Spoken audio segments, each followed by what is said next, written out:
Hello, friends, and welcome to Much Review About Nothing. People don't know this, but the title for this movie is actually IT. Pennywise has a degree in computer science. Fun fact. On this podcast, we review a movie we haven't seen through cultural osmosis and what we can find on the internet. I'm your host, Billy Greer. And we're your co-hosts, Jake Greer and Luke Greer. Let's don't watch a movie. Y'all float down here.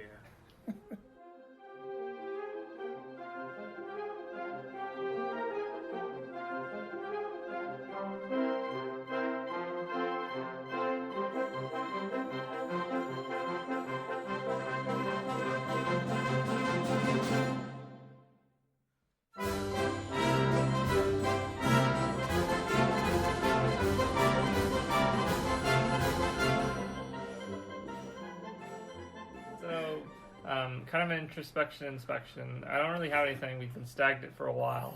Yeah. We're hoping to do kind of a Halloween themed, month, obviously, since it's October. We were wanting to do more horror movies. Yeah, at least two, maybe. Yeah, maybe two. This one and maybe one other, but we'll see. But also, another suggestion I had was we call it like Hindered Halloween, and then we release like in November or whatever this episode happens to come out. Like we theme our Halloween celebration around coming out late. I don't know.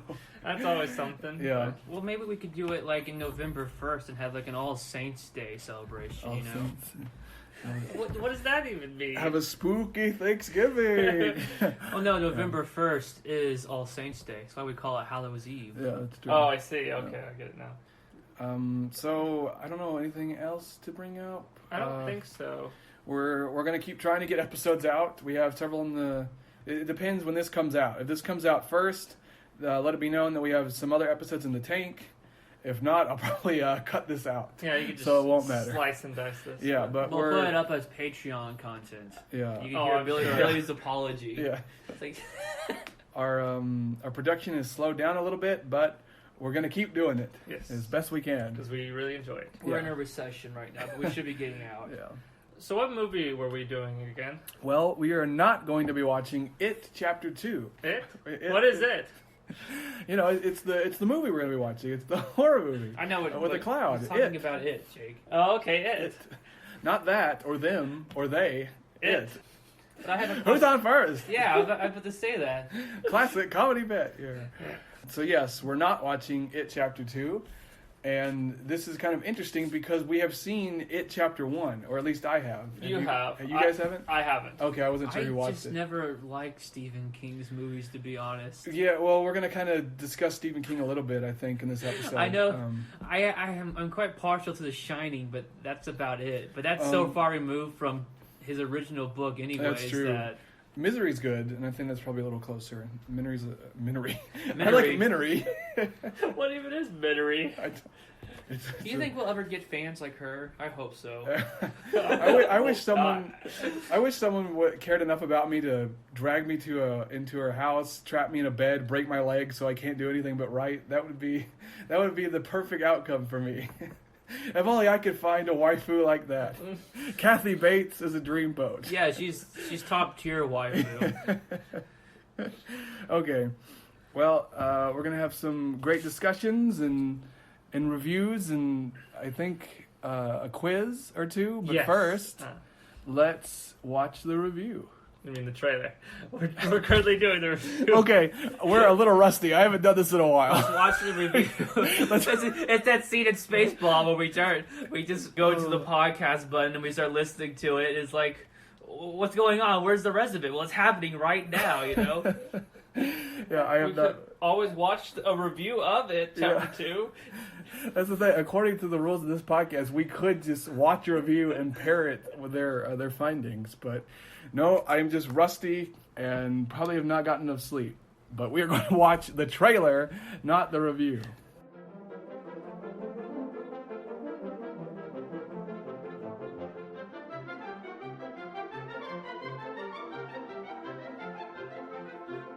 That's the end of the trailer.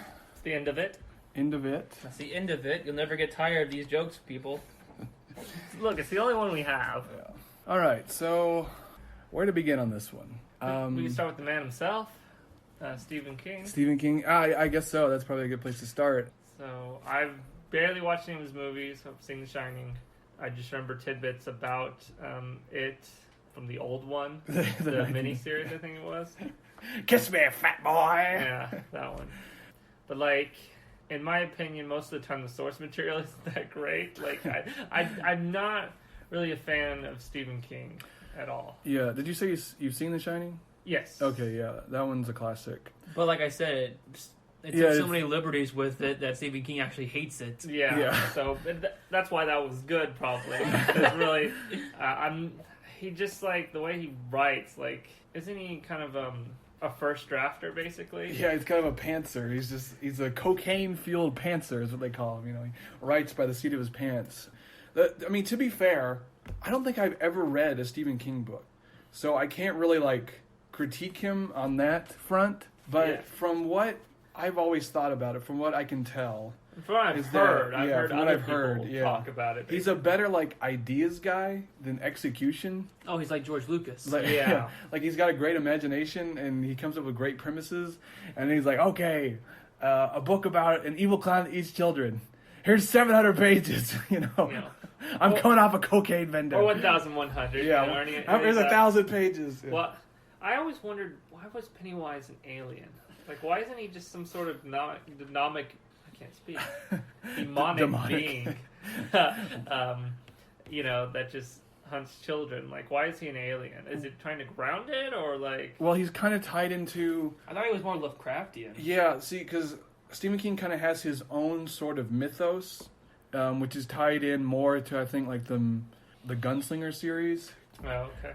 There's like these old gods and stuff like that, and it is one of those like ancient gods. He's just an ancient being, so he ties in with some other Stephen King books. Oh, okay. Because like his counterpart is like this giant turtle that is like a good, holy, celestial being, and it's his mortal enemy. And he crash landed on Earth, and he feasts on the souls of children. But yeah, I mean, I see what you're saying. Just simplify this. This whole concept needs to be way more simple than it is. That's what I'm saying. At its core, this is not like an epic tale, like Lord of the Rings or Harry Potter. This is a slasher film with a clown in it, okay? They have the fellowship called the Losers. Yeah. They go on an epic journey to like slay the clown. You get camera pans. It's them trudging through like a suburban neighborhood as that song plays. Yeah. At least that's what people were saying about this one, kind of segueing into what I saw from the reviews when I curated them. Yeah. Was that they're saying, oh, it's not a horror, this is more like a fantasy adventure or something like that. And I'm not sure how to feel about that per se, but... Well, I'm not against it inherently. It's just this concept kind of lives and dies by the clown. All we care about is seeing the clown do spooky, weird things. Yeah. And they're trying to elevate it to some grand epic. When, like I said, it's just a slasher film, ultimately, with some extras, frills and baubles attached to it. And a great amount of adult horror, or adult fear, Yeah. A monster killing children, you can't do anything about it. Yeah. My basic feelings about Stephen King are great ideas, not always great execution. Although I haven't read his book, so I could be, we could be talking out of school here, and I admit that. But I was surprised. No, they're expecting this. We're reviewing his work without enjoying them. Yeah. So welcome to much.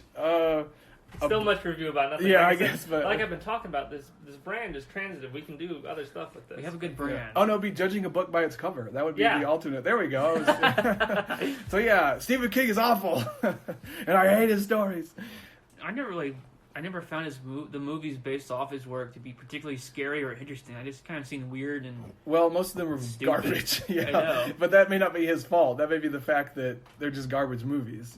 With cheap budgets and. This is back in the day before, like... I just remember, like, the airplane one and the big fuzzballs that... that was another miniseries. Was that the Tommyknockers? What was that? I know it was these creatures that they eat the time that has already happened, and these people get stranded, in time that's already gone by. I forget. That one. Is that the Tommyknockers? Didn't they go through a wormhole? Yeah. And you have to be asleep to go through it. I just remember. Okay. I just remember No, it. it's not Tommy Knockers. Time eaters? I don't know what the type is. The Langoliers. Okay, I knew it was a weird word. Langoliers. Yeah. Okay. I just kind of looked at it. It's like it's oversized tribbles from Star Trek eating people. Well, that's what I was saying. It's situational horror. Yeah. The creatures themselves aren't horrifying. It's the fact that you're stuck at a time and they're eating you. Yeah, but I was And also they're gonna eat me. My point was that these were movies made back in like the 90s, or TV shows in the 90s. Yeah. Not a lot of budget, probably not as much interest. No one had that franchise mindset where we need to pump money into this so we can keep it going for, years and years, Right. or as long as possible. Probably hard to translate his ideas with a small budget. Yeah. That's what or happens. It's even, a TV. even with a big budget, Yeah. because movies have a huge time constraint. This one ran 2 hours and 50 minutes, and people are still like, yeah, it's not like the book, of course, or like it misses things from the book. Of course it does. Yeah, Yeah. it's 1,000 pages. But 90s TV CGI is never going to craft a horrifying monster. No. So we got to give him a little bit, got to give him a little credit. So yeah, not huge Stephen King fan overall. I do like the premise of it. Yeah, at it's its not core. a bad premise. Yeah. It needs to be refined, I think is what. Yeah, And I think he needs to keep more things like in the shadow. Like, don't give the clown an origin story. It needs to be like, kind of a genre called like inescapable horror. I'm a huge Junji Ito fan. He's a manga, and a lot of his stuff are like these weird, horrifying things happen. There's not always an explanation for it. And that's not the point. The point is these people are thrust these weird and bizarre adventures and stuff without. They just have to deal with it. And they have to deal with it, or else, and they don't even come out alive most of the time. Most of them end up consumed by it. Yeah, but that's what I'm saying. This movie, it has almost too much mythology, too much plot. Like, it's hurt by how epic they're trying to make it. And I was kind of surprised how this one wasn't received that well, because the first one was received, it was a big hit. Yeah, it was. So I was surprised. I thought it would do better. I think the runtime probably hurts it a little bit in terms of enjoyment, because almost basically people are calling it 3 hours, and I agree that 3 hours is a really long time, especially when you're watching something like this, which again, it's horror, but certain types of horrors can work for a long period of time, but I'm not sure if this one does. Well, yeah, the whole setup is clown hunts people. He does something scary to them. They run away. He goes to the next person. He scares them. They run away. It's like a Halloween carnival walkthrough or ride for 3 hours. The thing is, I heard the horror's not even that good, and we've seen it from the trailer, like the first trailer with the old lady. Oh yeah, I want to hilarious. talk about the old lady. I want to watch that trailer. I was so weirded out and Yeah. yet amused by it greatly. I didn't even know what it was, and I just turned to you and I was like, "What is that movie?" I know. You said it was it, and I'm like, "What?" Yeah, it doesn't feel like it. It's just, I thought it was like some weird like French thing, it feels like a continuation of The Visit, where those two old people terrorize those kids. It's just. It might be the same lady. I don't know. If I mistake your film for like French horror or something like that, you did something wrong. Because she's nude, which already kind of makes it funny, and then she's like shimmying in the background, like living La Vida Loca. And then she kind of like shimmies towards her kind of fast. Just stumbles towards her. It's like, oh no, Nana's drunk. Get the sleeping pills. That's my greatest fear. Yeah. I could not take it seriously. It's like they pushed it too far into Wackyville. Yeah, they really upped the comedy in this. Yeah, one. like he literally in the trailer when he's trapped James McAvoy in the elevator, he literally has the Snapchat filtered dog tongue sticking out. Yeah, that's does. all I can think when I see that. That's not scary. That's stupid.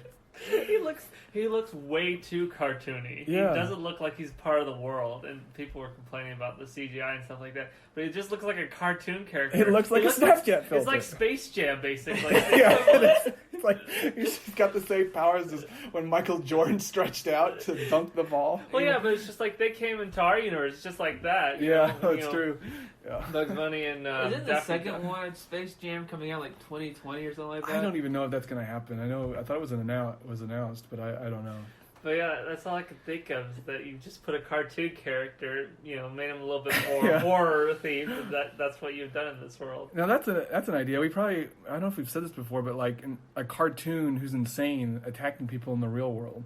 Isn't that just The Ring? No, she's not a cartoon. She's a little girl. She gets the TV. So should we put some pros and cons down from what we talked about? I feel. Yeah. Kind of forget. Sometimes. Saying cons, it's not scary. Yeah, like it's too wacky. But with the premise of the cartoon who kills you, like he does stuff in the cartoon that normally wouldn't be fatal. Like he drops anvils on people and they die. Or, yeah. Well, if you do something like that, you have to go full ham a little bit. Well, yeah, you want it to go have all the way, basically. Have a sense of kind of a black sense of humor. Yeah, it'd be like a black comedy. Yeah. Is it a black comedy? Or? Yeah, it's called black comedy. It's not. We're not talking about like Barbershop. Is it African American? Oh, not African American comedy. It's called black comedy. No, I had just a joke. I shouldn't have made that joke. But yeah, which has kind of become confusing because there are black comedies, but so it's not scary enough. It's too wacky. Probably the runtime is like runtime. Is too brutal. Do you guys think a long horror could work, especially if it was more based on the atmosphere? Yeah, I believe anything can work if it's spaced out enough or it's paced properly. Because all I heard properly. is that this is filled with like some jump scares, and that's the extent of the horror. Well, like I said, it's probably like a Halloween carnival ride or a Halloween the kind of actors labyrinth. can't touch you. Yeah, it can't touch you. Well, that's another thing. Doesn't. No, that's what bothers me about both of these movies. Why is it taking so long to kill these people? Like, I know they have that tiny attempt to explain it where the greater your fear becomes, the more delicious you are. But, like, he eats little Georgie in a heartbeat. Like, we're like, oh, he's reached peak fear. I better eat him now. But then the other kids, it's like he chases them for, like, 2 hours and does nothing. Yeah, he doesn't, in the end, most of the time, he doesn't end up eating them. He waits till he grows up, and then can he eat you then? I don't know. I mean, apparently, because he wants to. But he's a child eater, I thought. That's his bread and butter. I don't know if he's trying to branch out. It's trying new things. I guess so. Like, I've been here for several millennia. I'm sick of kids. It's time to branch out to adults. It has an open mind. It's branching out. He's open to new ideas. But not that open, as we're going to talk about in a few minutes. We're going to talk about it. So Pennywise is trying new things. I wouldn't mind like a live, laugh, love, not live, laugh, love, eat, pray, love, same principle, kind of movie with Pennywise where he has like this midlife crisis and he's like, I've been eating children for all these years and what do I have to show for it? Yeah. And he goes to India and he falls in love and he learns that he wants to eat adults. To be fair, he barely eats children as we've found out. So yeah. He barely eats anyone. Sometimes he's super deadly, sometimes he's not. And I guess that's a common problem in slashers, because if the killer's too good, then the people he's hunting don't have a chance. Well, it's basically the problem with overpowered characters, and that if they don't have a in-universe reason for limiting their powers, you're kind of stuck, essentially. Yeah. Like Superman, he's got kryptonite, so at least he has something. Yeah. But what is Pennywise kryptonite? I guess if you're mean to him. Not being we're going to talk about afraid of him. Yeah. Basically, I guess. But that's the thing. His tactics are contrary to what his outcome should be. Because if you scare these kids repeatedly, eventually it's diminishing returns. You can only scare someone to a point. After a while, they're just going to turn on you, which is what happens. It's like he gets so carried away. He enjoys the hunt so much. Sometimes, for some reason, he loves messing around with these kids, but not other kids that he eats in a heartbeat. Or if you're a gay gentleman, who's fallen in a river, all of a sudden he gets super hungry. And that's the problem I've always had with it. It's like there's no tension with it and it. I can't stop. Sorry. That's it. You're out.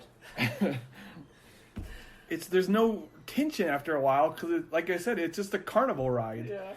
And it's not scary. It's like, well, he's just gonna chase them into another room. They're gonna run away. At that point, if you just sat on a couch and stared at him kind of annoyingly, he'd probably just get freaked out and leave.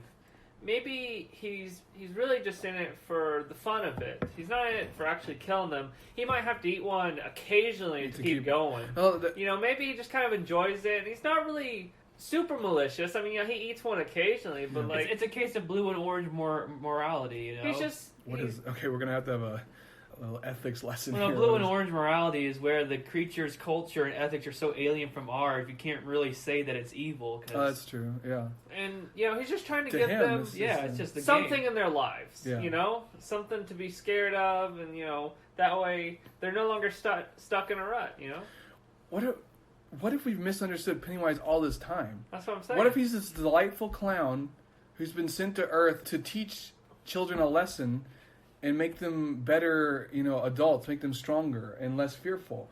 And it's a big misunderstanding. Because if you think about, like, in the Saw movies, Jigsaw, he puts people in death traps, but his ultimate goal is for you to get out and to appreciate your life more. Right. At least it was at first, until things got a little weird in the sequels. But it's because they ran out of ideas. Yeah, but that was the initial premise. So what if Pennywise is operating under that same, rule set? And what if Pennywise is just more misunderstood? Maybe he's not actually eating children. Maybe he's actually trying to save them, but he's just so bumbling and everything clumsy at it. He ends up killing them. He's all like, well, waste not, want not, so he just eats them, Yeah, because... Well, he may have to eat children, unfortunately. It's just, it's a sad truth. Well, I was going to say, because Derry is such an awful town, and in the movies we see how bad the parents are. What if it is trying to save all these kids from their bad parents, and, like, he's just so strong, he accidentally ripped off Georgie's arm, and he kept trying to make it better, and he just killed him. Like, when he's reaching out with his teeth, he's like an animal. Yeah. He grabs you, like, by the nape of your neck to carry you away, but he keeps killing these kids by accident. See, I think Pennywise is just misunderstood. It's a tragedy. He's a tragic hero. He's a tragic character. He's a tragic. Yeah, he's the most tragic figure in modern literature. He's a Pagliaccio. Pagliacci? Yeah. It's Pagliacci. So we may have stumbled on to something here. You can go back and watch these movies with a different light. We've offered an alternative kind of fan theory. You can sit through and watch another 3 hours of it. Yeah. Pros. Pennywise might be misunderstood. Tragic. But that's another premise for a movie that would be interesting, where there's this cosmic being or cosmic monster in a town trying to do good, but he's misunderstood and everyone hates him. Yeah, and from the perspective of the kids, he's just like this horrible monster. Yeah, but he's trying to teach them a lesson. And see all those scary faces he makes. He thinks he's being amusing and funny, but to them it's horrifying. Yeah. See, that would explain a lot too. Why it's not really scary to us, at least. He's trying to be lighten their mood like an actual clown, but they don't. Most human beings don't like it when you can bend your legs all the way back and stuff. It's like one of those movies where some sort of foreigner, like, where an Australian comes to New York, or, something like that. Fish like, out of water. Yeah, George of the Jungle in New York kind of thing. Yeah. Where, their culture is so different that it becomes a comedy, essentially, and they mess things up. Yeah, so Pennywise is basically Coming to America with Eddie Murphy. Yeah. We cracked the nut. We cracked the code. That's what Stephen King has always intended. That's another thing. Why isn't Eddie Murphy in this? I ask that question all the time. It would be 20 times better if Eddie Murphy was in it. I can't remember how he does it, but... You sound like Tim Allen. Yeah, him too. I was just trying to think of Eddie Murphy as... All-star... Replace the loser with Tim Allen, Eddie Murphy, and anyone else we get our hands on. Well, I thought Eddie Murphy should be it. Oh, okay, there we go. Missed opportunity. His weird wheezing laugh is like... Well, you know who really should be it? Will Smith. Oh, of course. Will Smith should be everyone. I want a whole movie of just Will Smith. He plays everyone in it.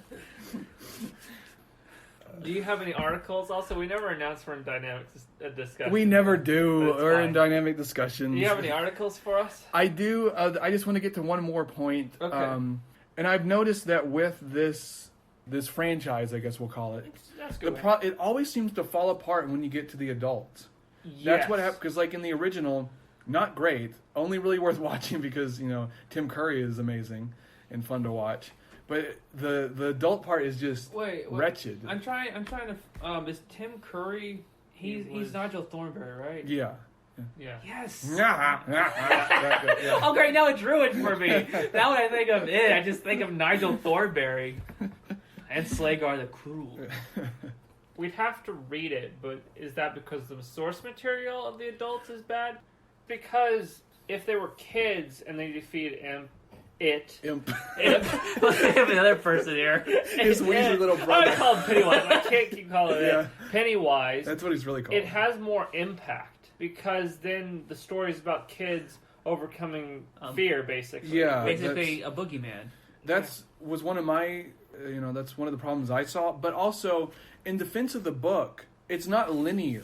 Right. It's like it's jumping back to the past. It's jumping to the Which may be more interesting, to be fair. Yeah, well, it doesn't get... There's stuff to fill the time, too.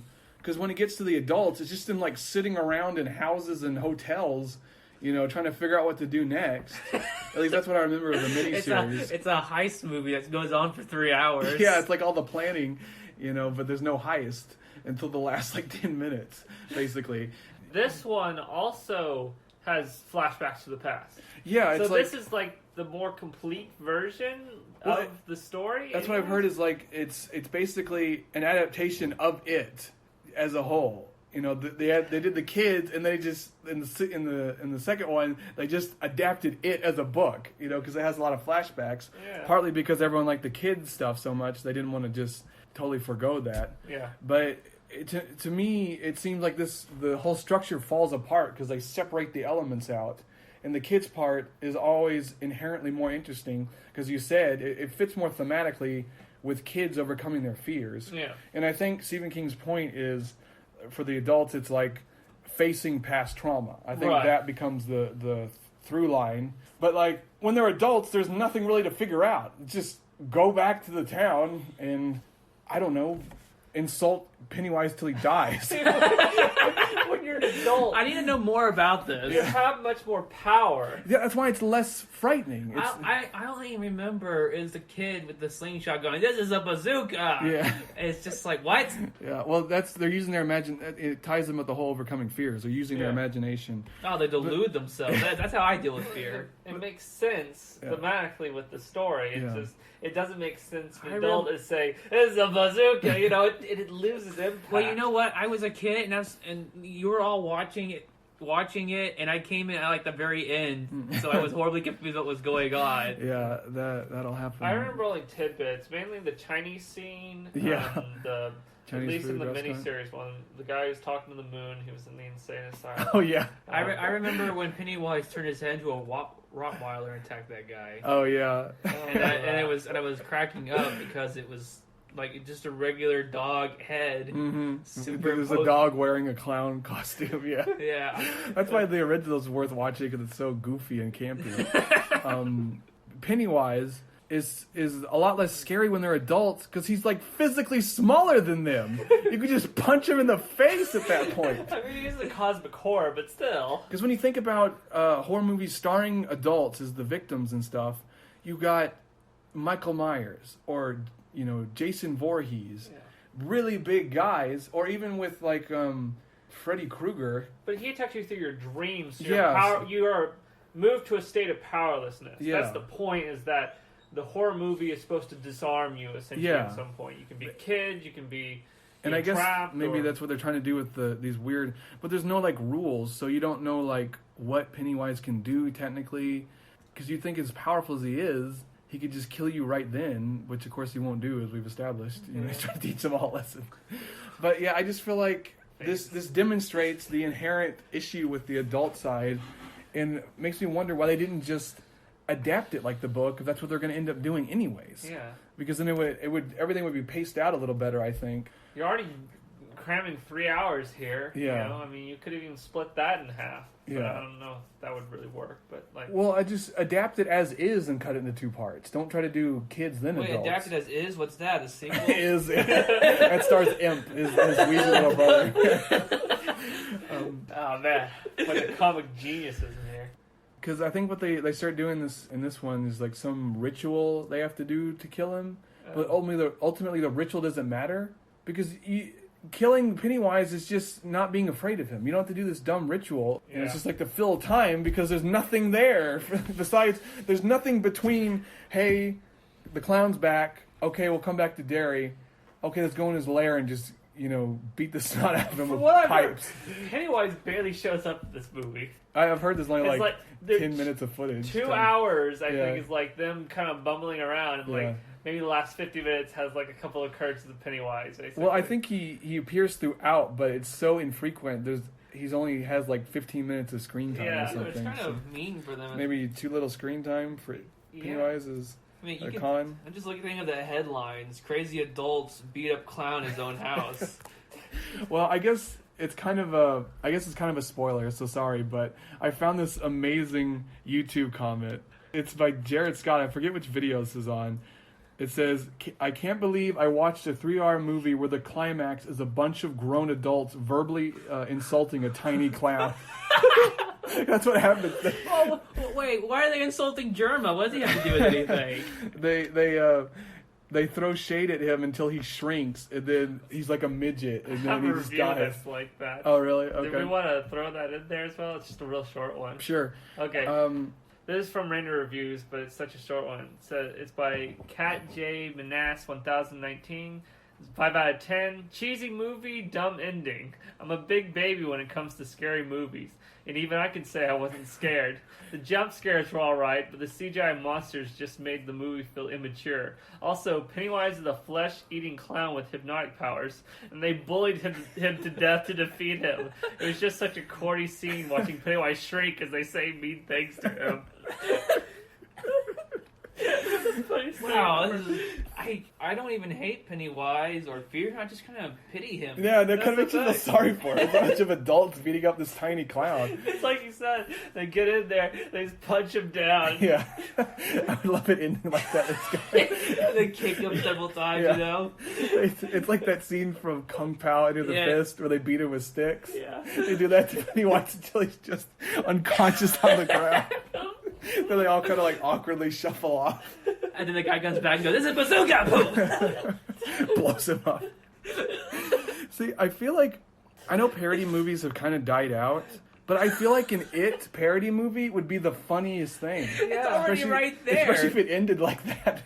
Just beat the tar out of it. And it goes on for like an uncomfortable amount of time. I want you to insert that ending into every horror movie you can think of and think about how infinitely more amusing it would be. Like, you have Freddy Krueger, he's hunting them all down, but then they just start insulting him and everything. Yeah, you insult Jason Voorhees and he shrinks. Yeah, he shrinks. Oh, I no. like ours where they just end up just beating the tar out of him. It's just so funny.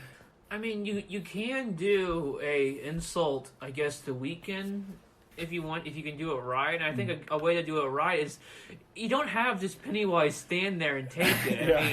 I mean, take a page out of the exorcisms, Hollywood exorcisms. The demon, he bites back and they make you doubt yourself. And maybe Pennywise was like throwing it all back, and then he get kind of like bigger, I guess, but make it more interesting. But they just get up there and just start insulting him. He's like, "What? What?" So what you're proposing is that at the end of the movie, Pennywise and the kids, they go into a diss track battle. Yeah, a rap battle. There we go. That's well, basically, but maybe a little more serious, No, I want a rap battle. So cons, movie does not end with a rap battle.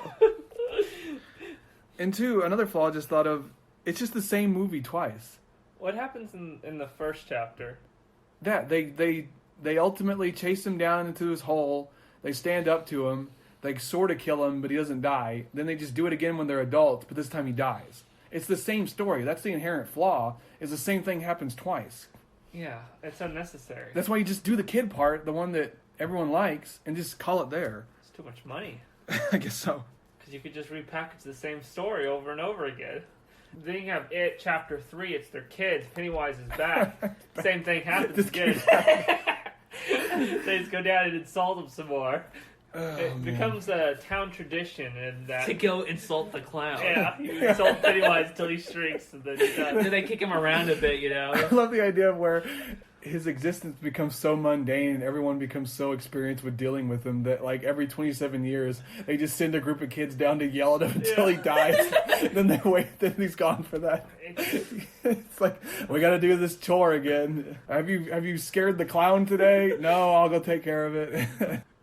Okay, well, I'm gonna wrap this up quickly because The actual articles themselves, is not much to them, but the headlines and stuff are more interesting. Yeah, those are always fun. Headlines are always more interesting. So this one I thought was funny. It's from Jezebel, and the title of it is "It Chapter 2 is Bad and Dumb." And I loved how they just gave up on the whole, trying to come up with a pun title. You know that you're done. No one's interested in you when even when the mainstream kind of news articles and stuff no longer put funny puns in their titles. They give up. They just give up. They're like, whatever, we hate this movie. Go away, please. So Cons doesn't deserve pun title. Yes, that's how you know you've hit rock bottom. What is a good pun title for this? You will not like it.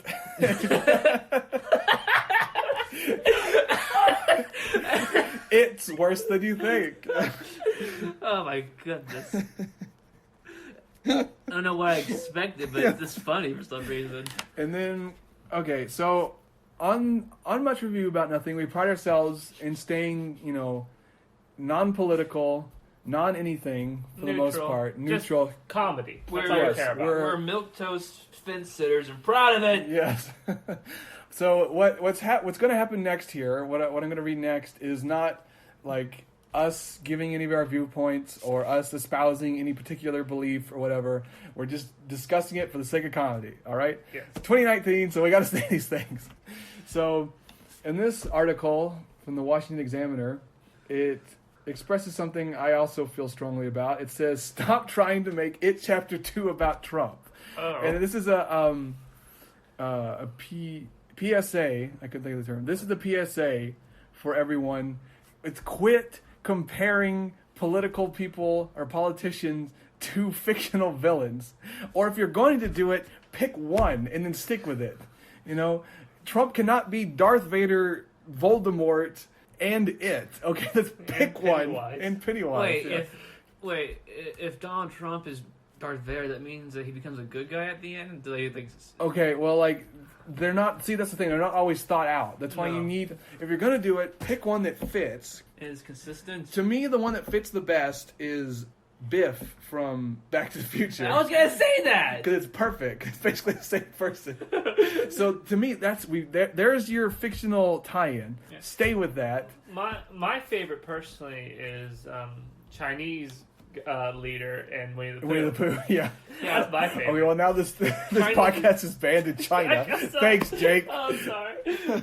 Stand with the Hong Kong protest. We're not political. I don't even know if podcasts get through to China. I don't know either. I don't know. But if so, we're so sorry that you can no longer listen to this. Please forgive us, dear leader. Yeah. So yeah, that's my PSA.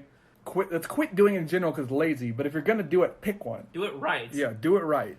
What, put some thought into something? Yeah. Oh, but Billy, horror. I can only conceptualize my reality around Harry Potter. What am I going to do? And then, of course, we have to mention this whole thing that happened when it came out. And the article title is LGBTQ activists outraged that Pennywise from It Chapter 2 isn't a gay ally. Wouldn't it be a bad thing if he were? Well, that's the thing. I don't think you want a homicidal clown as a part of your movement, and not personally, and not one so pathetic. Yeah, especially one that can just be bullied out of existence.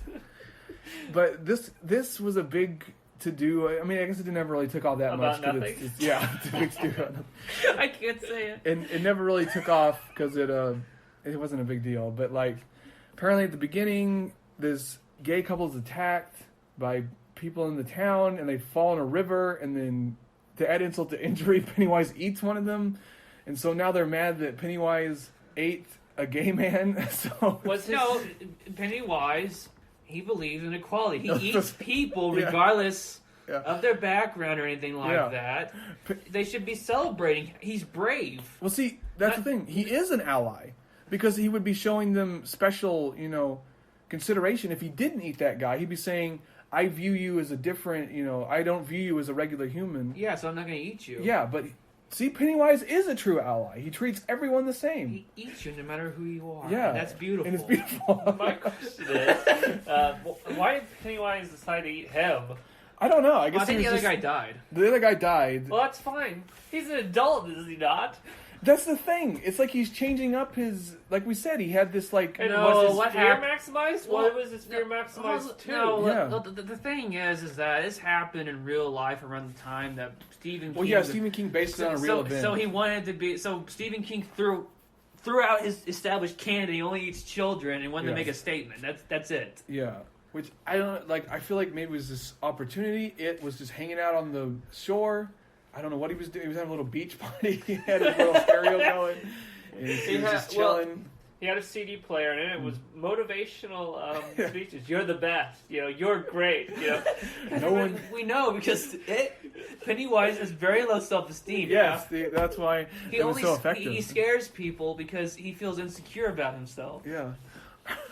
He's a very deep character. And then when a guy just fell in the river, he was like, well, it's just too good of an opportunity. I haven't eaten lunch yet. Might as well.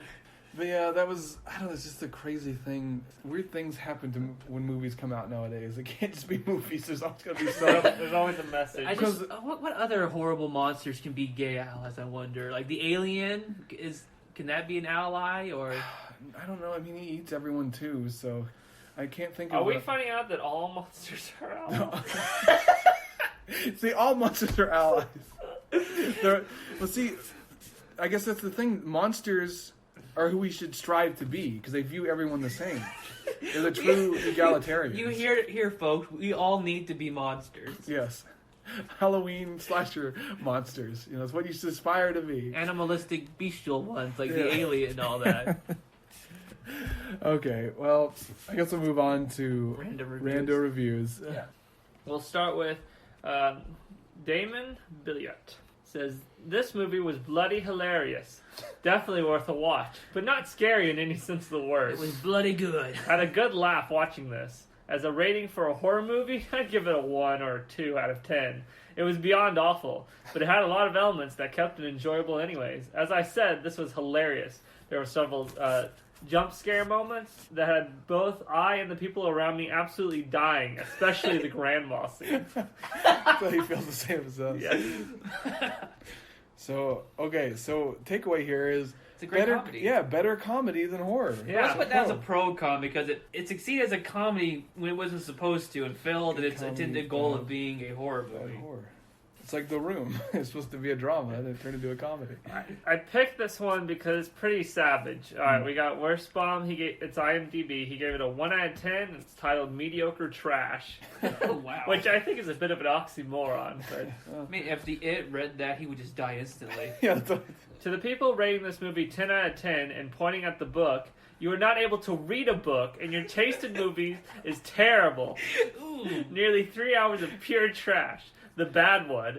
Would love to see your other ratings, but you are Michael Bay fanboys girls. Braid off, movie on. There's everything but for sure not a horror movie. Second class acting followed by clueless storytelling. I mean, is this CGI? It's even worse than in Chapter 1. Save money, save time, stay at home. Not happy. Michael Bay have to do with anything? Well, he's kind of become like the Nickelback of everything directors. Wrong with Hollywood. Yeah, but to me that's kind of unfair because Michael Bay does have a unique voice, and he can occasionally direct a pretty entertaining movie. All right, then we got John Davis. It turns out this one was really confusing, which is why I picked it. It turns out that Darth Vader, in brackets Bill Hader, is actually Luke Skywalker's, Jason Priestley's, father, Bill Skarsgård.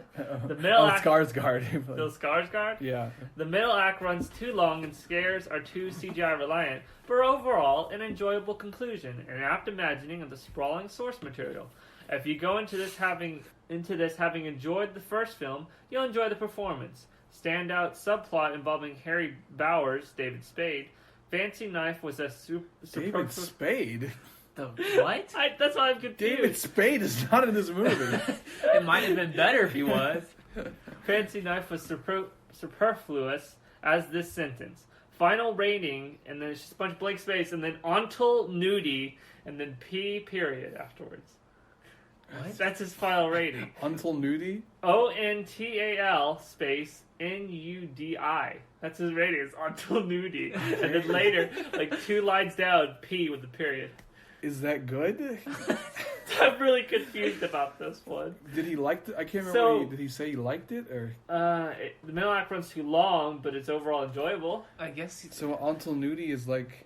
Is that a new rating we have? Until Nudie, where it's like kind of okay? I don't know. Yeah, I don't know if it's supposed to be Pontal Nudie or Until Nudie. That does not make it. The P just got lost. But... Unless it's like his initial down there, and he screwed it up. Well, his name is John Davis. Okay, well that's not his initial then. I don't understand. Also, so Bill Hader and Jason Priestley are in this, right?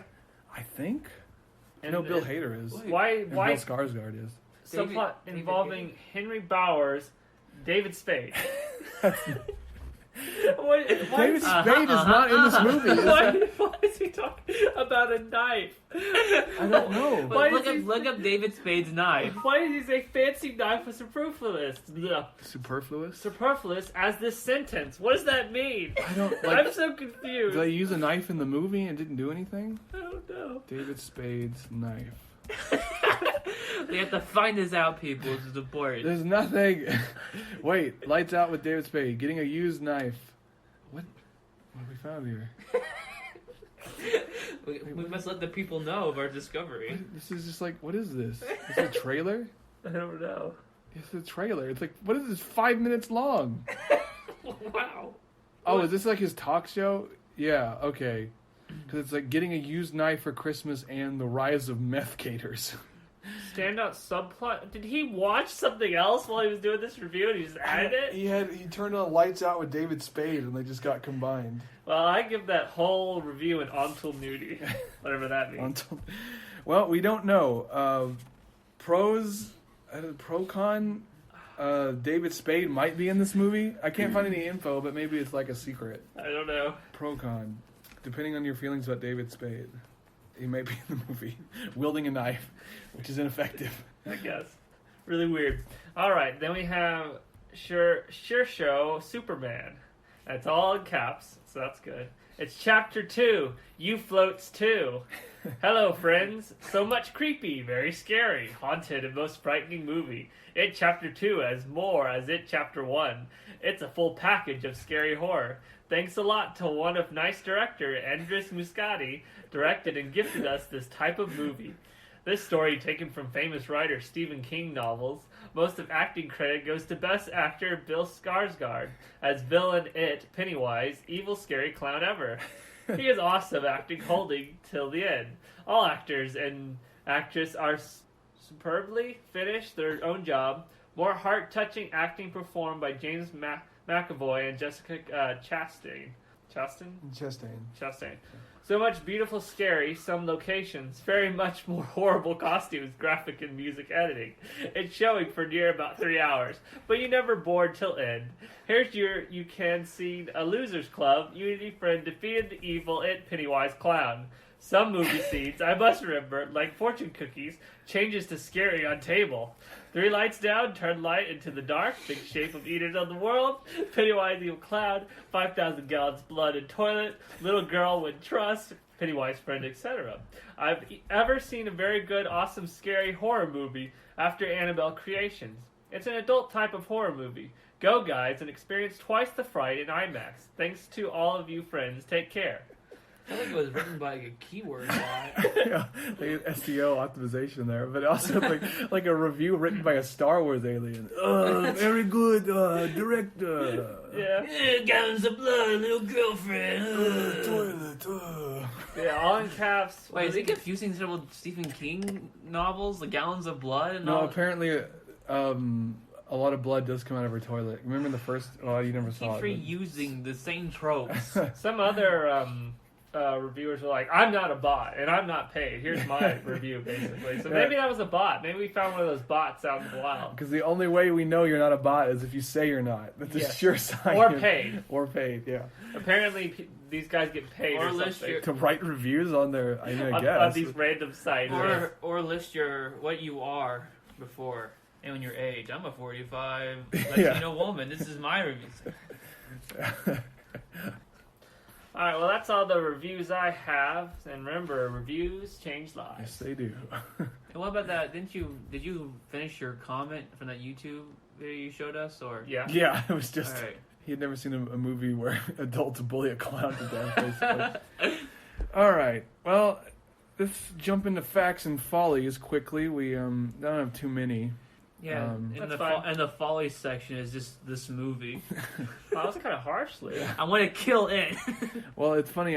When I sent the facts and stuff to myself, and I wrote "It facts and follows" when I meant follies, but there's a movie called "It Follows," so I think that was in my brain when I did that. Oh, okay, good joke. But it was unintentional. I didn't do it on purpose. All right.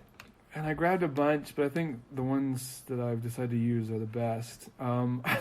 So apparently, in facts or trivia, Stephen King calls the film not a sequel, but the second half to it. Are you saying it's the second half to a story? Are you saying it's the second chapter? That's how chapters work.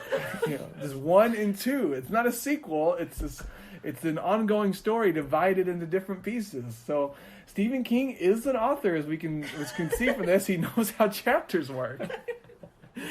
Okay, and then it says Xavier Dolan. I don't know who he plays. Oh, it says he gets cast. Well, where's David Spade? I don't know. He's in the background somewhere with his knife. Yeah, his knife. He's trying to fight it. So Xavier Dolan, he gets cast as Adrian Mellon. Apparently, I don't know who that is. Xavier Dolan met director Andy Muschietti randomly and expressed interest about being in this film, having loved the first one. Dolan said, "I'll do anything you want. Be the door handle, the doorknob, the curtain, whatever I can do in this film." So that made me think about like a doorknob, man.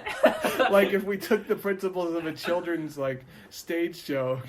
You get to play a tree. Yeah. In this blockbuster movie, there's a door with a human face sticking out of it with no context. Hey, touch my doorknob. Well, I also like the curtain, so in the background. It's just there's legs underneath it, and they don't explain anything. He is the curtain, so you see his face cut out, and it's a curtain that extends up, and he's just standing there. Is that he's hooked onto the curtain rod? Oh, maybe. He's holding on to it, it's just over there. So, I don't know, pro or con, I don't know where to put this, but there needs to be more people playing inanimate objects in movies. Yeah. Cons. He should have played an inanimate object. You know what? That's a good idea for a movie. All the actors are inanimate objects, and all the inanimate objects are actors. There you go. Okay, so and then this final one in this section I cut out, it says, James McAvoy injured himself for real during his character's fight scenes with Pennywise, suffering a double thigh strain. So going back to them beating the snot out of, I'm trying to imagine McAvoy just fist fighting Pennywise, just a grown man. It's just a mental image. Imagine this: they go down to the cave, they see Pennywise, they insult him a bit, and then he runs up and he does a roundhouse kick on him. Yeah. All right. I just thought they did a boxing match. It's Well, he suffered a double thigh strain, so that would like explain I said, he did a roundhouse kick on him. I guess I just want people fighting a clown, regardless of the context. It's inherently funny. He's just such a small clown. It's just and a whole group of people just fighting. It's just a group of adults. World star. In April 2018, it was announced that Bill Hader had entered talks to play Richie Tozier. Richie Tozier? In the same week, Harry Anderson, who played the role in It 1990, had passed away. Bit of an inside job there. So it just makes you wonder, we found out all these horrible things about Hollywood.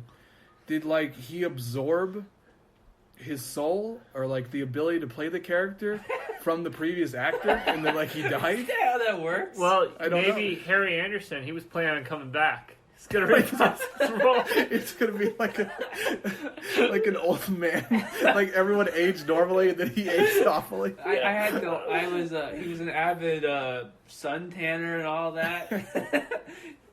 Sun tanner? What? Oh, no, he worked in the sun a really long time. Yeah, he had a lot of sun damage. Yeah, I see what you're saying. The character. Yeah. I was Harry Anderson. I thought you were trying to say No, I was trying to explain why he looks so old compared to everyone else. He's just out in the sun a lot, Well, they'll just digitally de-age him, obviously. Yeah. His face is just like wiped clean. He looks like a mannequin. He's hunched over with his cane. Yeah. I don't know how old he was, but I don't know. I'm sorry we're making a joke about this, but still, we got to expose these shady practices that Hollywood does. So I don't know if Hader had him taken out before he could take the role, and maybe he had his eye on it. Or they have these horrifying rituals where, like maybe when an actor gets to the end of his life and he just wants to, pass on, they do a ritual where all his experiences are transmitted to a younger actor, so he can like take on his previous roles. I don't know, but it's worth asking questions about. It's awful coincidental that this happened right then. I feel like it's an inside job. Yeah. In fact, I find it suspicious that we have all these young actors that are able to look like and mimic older actors. I think there's some cloning going on. Cloning or this. Like I'm saying, maybe sometimes they absorb more than just their attributes, their personality, or their abilities. They absorb like their literal essence. And that's why you get like actors. Their looks get shifted more towards them, so that way they can play it better. So cons... They have, I don't know if it's a con, I don't know if it's being done against their will, or if it's just the ritual. It's kind of a pro-con in a way, because you have young actors, yes, but they're just as experienced as older actors. I mean, it helps them out. Yeah. It's good recycling. Mm-hmm. I mean, that's the thing. It's good and bad, but like if they don't want to, maybe they're forced. They're like the elders in an Inuit tribe. They're put out in an ice floe. It's kind of the equivalent for actors. It's in their contract. Yeah. Oh, you didn't read this. It's at the very end. We get to make a CGI version of you, and Bill Hader gets to absorb your essence. It kind of makes you wonder that who gets the rights to dead actors? I guess as characters in movies. Once maybe the studio they signed with, that like with Peter Cushing and Disney. Maybe that was I don't know if that was in his contract, but maybe the fact that he was in that role, it gave him the right. I guess so. I don't know. Maybe you have to talk with their estate or whatever, because then you could still have the actor be active in movies. It's really weird. Well, I didn't think of that, but like, say an actor is still alive, but he sold off his likeness, so he's acting in, say, he's in a drama somewhere, but Disney bought him, so they want him in their new Star Wars film, but he doesn't have time, so they just create a CGI version to act, and so this actor is technically in two movies simultaneously, but one is a CGI version. Yeah, this is the future we're looking at here. That's horrifying. Okay, well, let's I guess we'll wrap up Facts and Follies here with, were there any follies? Like, maybe I did forget to grab some. I don't. Maybe there weren't any, but either way, it's a perfect film in every way. Yeah. This final one here, it says, a reoccurring criticism about Stephen King's novels is his lack of inspiration for endings, even in otherwise well-acclaimed novels. This is repeatedly addressed in the movie where Bill receives the same comments about his books. The character, I think, is a writer. Yeah. Even from King in person, because I think King does a cameo where he insults his ending. So at least Stephen King's a little self-aware. And two, he's rich beyond imagining. Oh, yeah. I mean, he's successful. I mean, we can't even touch him. I'm not mocking his work ethic and his creativity, and he's probably got several good books in there. And the fact that he's successful, I mean, we're not knocking that, but but just the story. From what we can tell from the movies. And he's a little bit of a freak. Yeah. Well, he's a writer, so, they're all freaks. Especially in it, but, let's not get into that. It's really weird. All right, well, that's it for Facts and Follies. That's it for Facts and Follies. Very good, Billy. All right. So one of my favorite new segments, semi-new, is questionable quizzes or quite easy quizzes.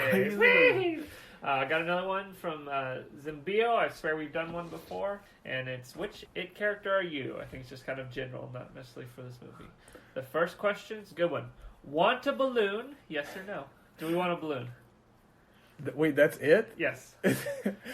Sure. All right, I'll take a balloon. Yeah. All right. We're dead. What? Quiz over. What do you like to eat? Pasta, fajitas, pizza, sandwiches, waffles, children. One of these things is not children. like the others. What do we like to eat? Children. What do we have all these? So there's waffles, pizza, fajitas, pasta, sandwiches, and children. Well, I mean, we've had this conversation about them maybe weighing the answers a little too strongly. I don't know what you're towards talking about, one. Billy. I walk out on the streets, I go into the children's shop, and I get myself a nice child, to eat. Yummy. The potato famine is bad this year. Give me 2 kids. Freshly boiled. I think all of these collectively waffles. I guess. All these are Children. just generic food that I like to eat. Children in a waffle press. It's just... Sandwiches. Pizza? What do you think? I don't know. I want to do children, but it's so obvious.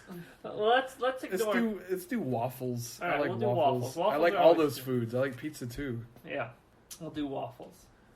Have you ever been hunting? Yes or no? We haven't. No, I've never been. Do you like scavenger hunts? Yeah, they're gonna be okay. Yeah. How would your friends describe you? Leader, rough around the edges, loner, bookworm, worrisome, hilarious. Probably worrisome. Hilarious, worrisome bookworm. Let's combine them. And What- we're bored? Well, is that? Do we worry, or are people worried about us because we're I'd say we're rough around the edges. rough around the edges.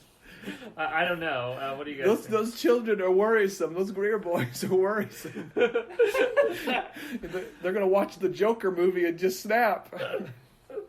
I don't know, because several of those that bookworm I can see. Yeah. I don't know. Maybe We all like reading. I don't think we've done... Have we done bookworm in one of these quizzes? I don't recall. I if it's remember ever doing hilarious, or at least the equivalent. Yeah, I don't know. Let's do We're bookworm. hilarious. We all We're read gonna get this a bit. stupid Ryder guy gets roasted by Stephen King, aren't we? Well, we didn't pick children, so we know we're not getting it or Pennywise. Do you have the capacity for evil? I think all humans Yeah. have the capacity for evil, so yes. Yeah, that's good. What kind of self-righteous narcissist says no? Would you rather go out with friends or stay home alone with your movies? I'd say stay home. Yeah, definitely. Stay home, We like to too. stay home and not watch movies. Were you ever the new kid at school? Yes, Yes. once. Okay. Both of you guys were. Yeah.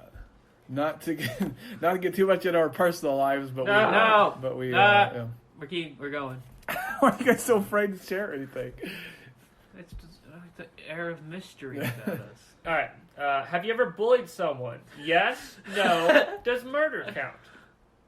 Isn't murder like the ultimate form of bullying? I never thought of that, but murder is just like ultra bullying. Wait, wouldn't we like? Well, now this is interesting because if we say yes, we still have a chance of getting the kid. So that's how they defeat it in the movie is by bullying him.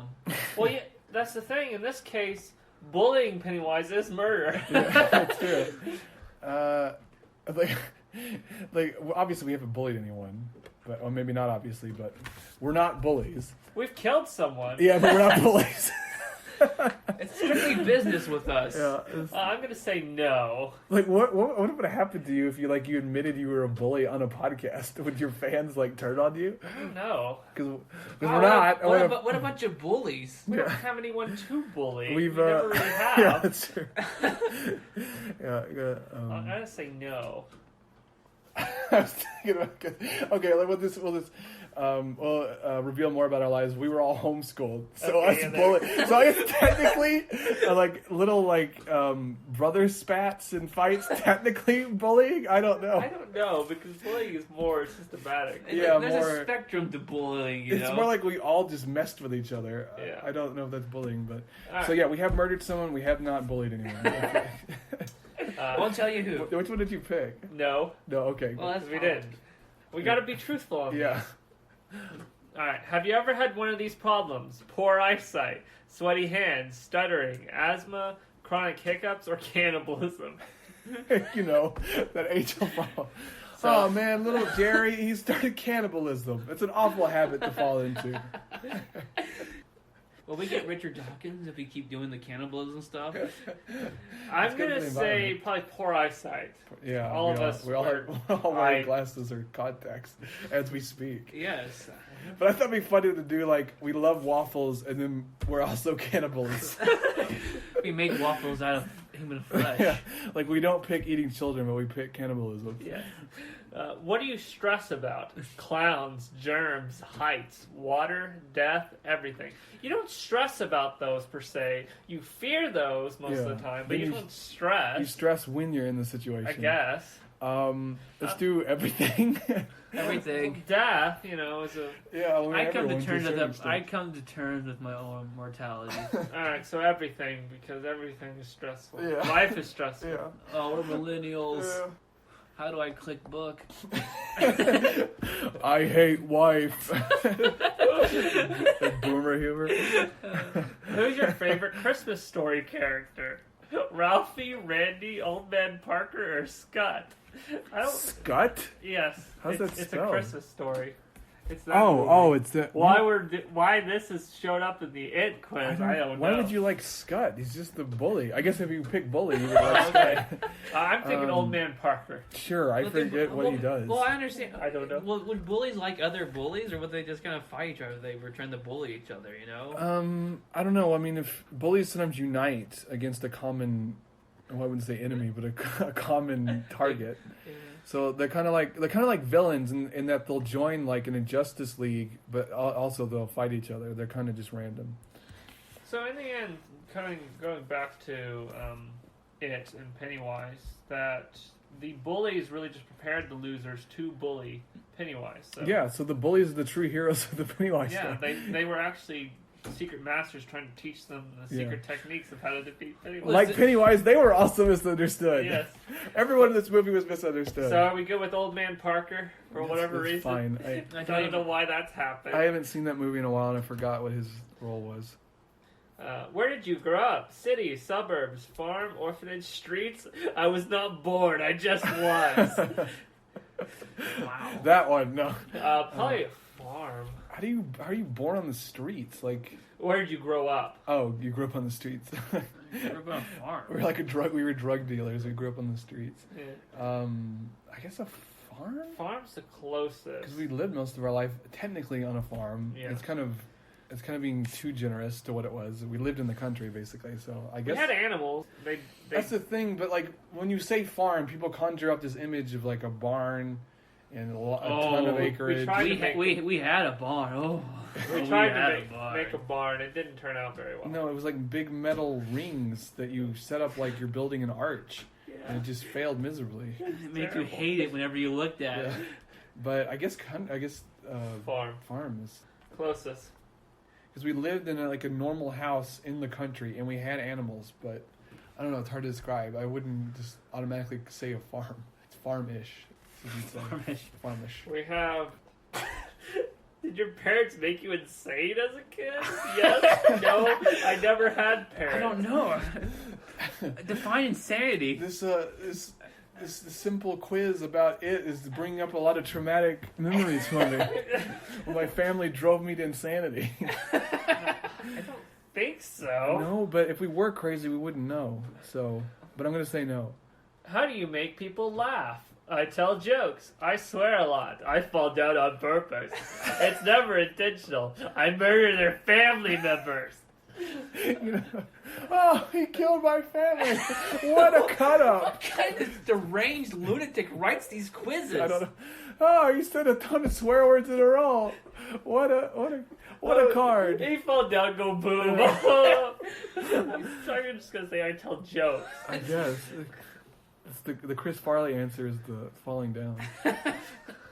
Are you a history buff? Yes or no? I am personally.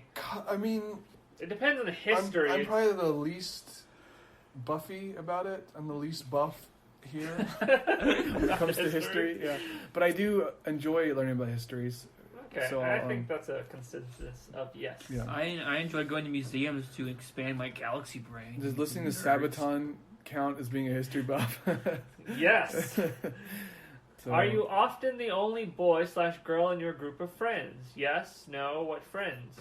What friends? Yeah, we're gonna go with what friends. Yeah. We have a podcast. We don't have friends. We have followers, not friends. Oh, good. If even that. Oh, yeah.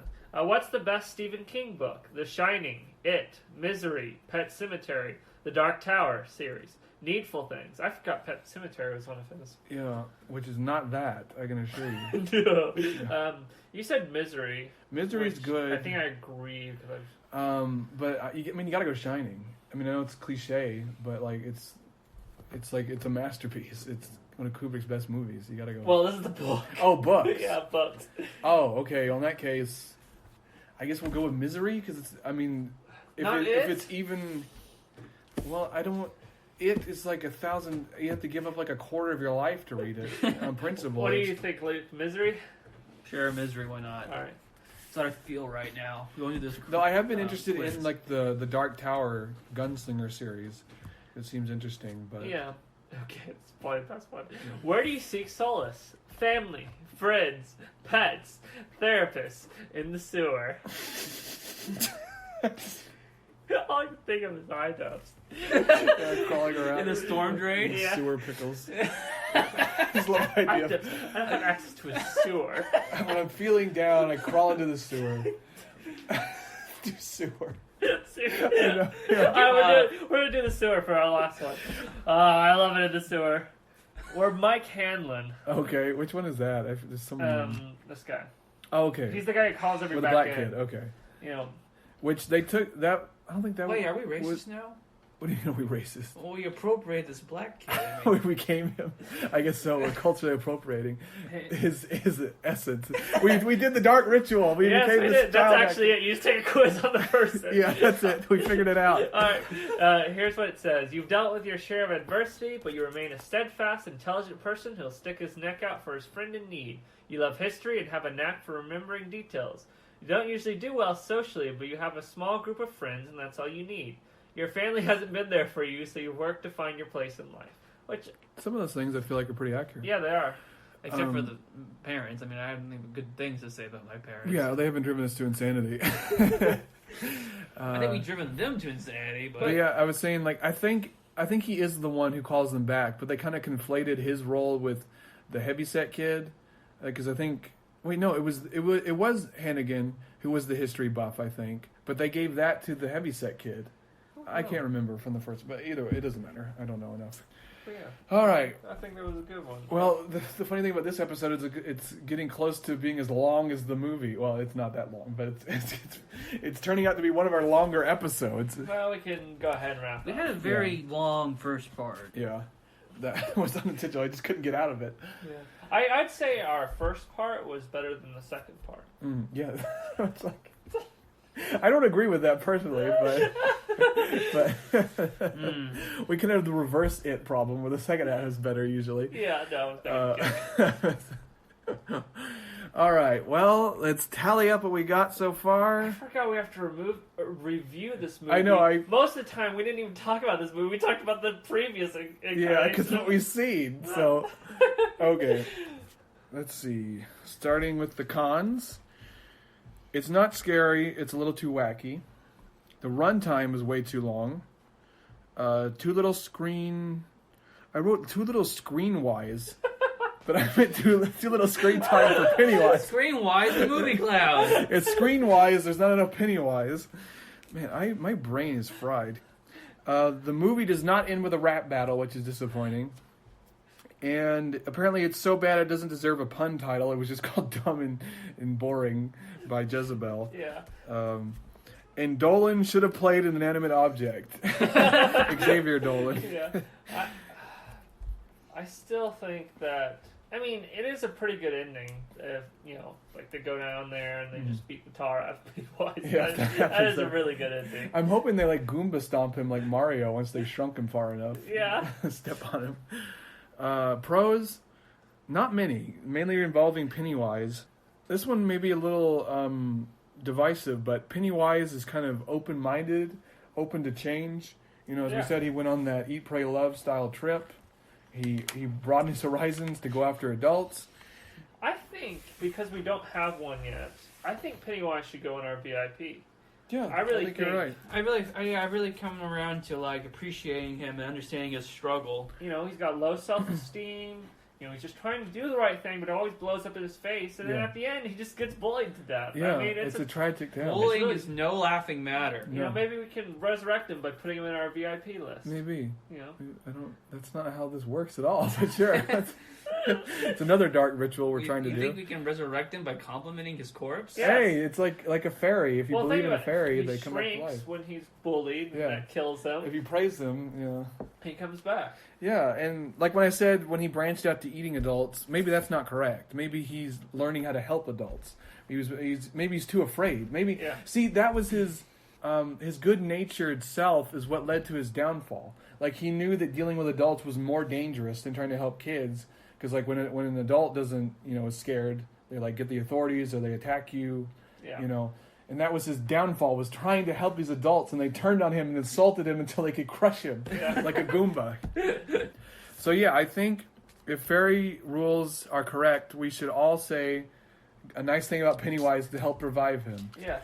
I think we'll go out on Twitter and when this is posted, and we should give a compliment to Pennywise. Yeah, hashtag compliment Pennywise. Yeah, and I just want to say that I think Pennywise does a great job pretending to be a scary old woman. I think he put on a great performance. Maybe not the scariest performance, but he was giving it his all. He at least deserves an Oscar nomination. But he wasn't trying to be scary. He was trying to be entertaining. Yeah, see, that's what we're saying. Like he was trying to be funny. He was like, old people are funny. Yeah, I don't know where I was going with that. Old people are amusing.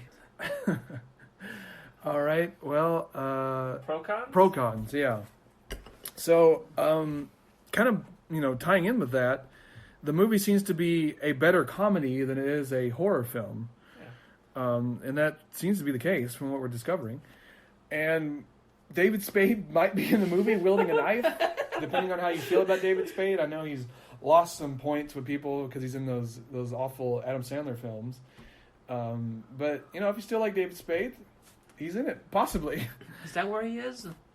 I like David Spade. I was always wondering, why doesn't he need more movies? Is he trapped in Adam Sandler hell? Yeah, he's stuck in. Oh, Adam Sandler's like Pennywise, only instead of scaring you, he traps you in bad movies. Oh no. And then finally, we figured out that actors have a dark ritual, or maybe they just do a movie quiz and they steal the essence of an older actor. It's going to be a pro if it's just the part of the actor circle of life and everyone's fine with it, but it could be a con if they're just forcing older actors to die and give up their essence. Yeah. All right. And with that in mind, we have to get this. Well, I don't want to give it a bad review because I don't want to hurt Pennywise anymore. Well, maybe the reason the movie's been so badly received is everyone went into it expecting a horror movie, when in reality it's this comedy, kind of this tragic comedy about a poor clown who tried to help some adults and got killed for it. Then let's review it from that standpoint. I used to think It Chapter 2 was a tragedy, but now I realize it's a comedy. Pennywise lives in a society, and they killed him. They bullied him to death, like society bullies us to death. Clowns rise up, gang weed rise up, gamers rise up. Take you away from Chad, Veronica.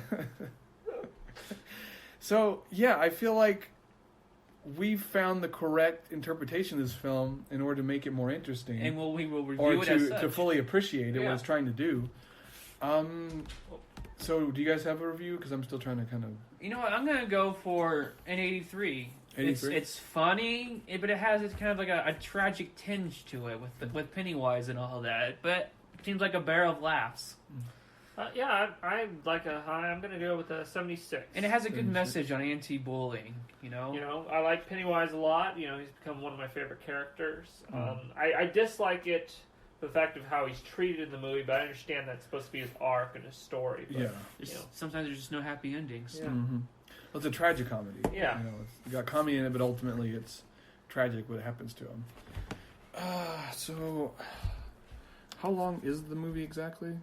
It's about 2 hours and 50 something. 2 hours and 50, so... 250%. Yeah, I was trying to think of a number that played into that, but I can't really think of any. I guess if I didn't like it, I could have... Wait, no, I figured it out. So he comes back every 27 years, flip it around, 72. All right. Yeah. That's probably more accurate. Reaching for that. Yeah. It's perfect. Okay, 77% is our average. All right. No repeating decimal. All right.